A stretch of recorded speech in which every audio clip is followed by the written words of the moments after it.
জামায়াত মুনাফেকি ছাড়া আর কিছুই করেনি বললেন রিজভী। কি একটা কথা! মানে এতদিন যাই হোক, একে অন্যকে আঘাত করে কথা বললেও, আক্রমণ করে কথা বললেও বুঝতে দেওয়া হয় নাই, কিন্তু এখন সরাসরি এক ধরনের আক্রমণাত্মক কথাবার্তা কিন্তু বলা শুরু হয়ে গেছে। বিএনপির সিনিয়র যুগ্ম মহাসচিব অ্যাডভোকেট রুহুল কবির রিজভী বলেছেন, বিএনপি জামায়াতে ইসলামকে সমর্থন করেনি। বিএনপি সরকারের উদারতার কারণে তারা দেশে প্রথম রাজনীতি করার সুযোগ পেয়েছে। এই দলের একটি চরিত্র আছে, সেটা হলো মুনাফেকি। একমাত্র মুনাফেকি ছাড়া এই দল আর কিছু করেনি।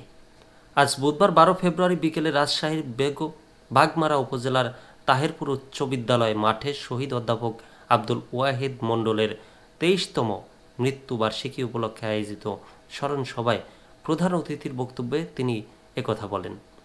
রিজভী বলেন, শেখ হাসিনার মতো ভয়ঙ্কর দানবকে যখন দেশ থেকে বিতাড়িত করেছিল, তার কয়েকদিন পর জামায়াত বলে বসলো আমরা আওয়ামী লীগের সব কিছু মাফ করে দেব।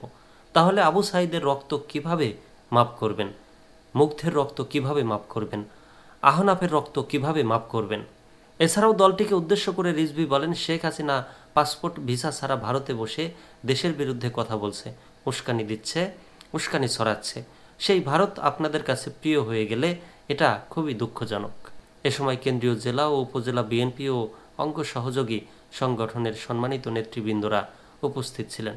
স্মরণ সভায় বিএনপি নেতারা অন্তর্বর্তীকালীন সরকারের কাছে দ্রুত জাতীয় নির্বাচনের তারিখ ঘোষণা করার দাবি জানান।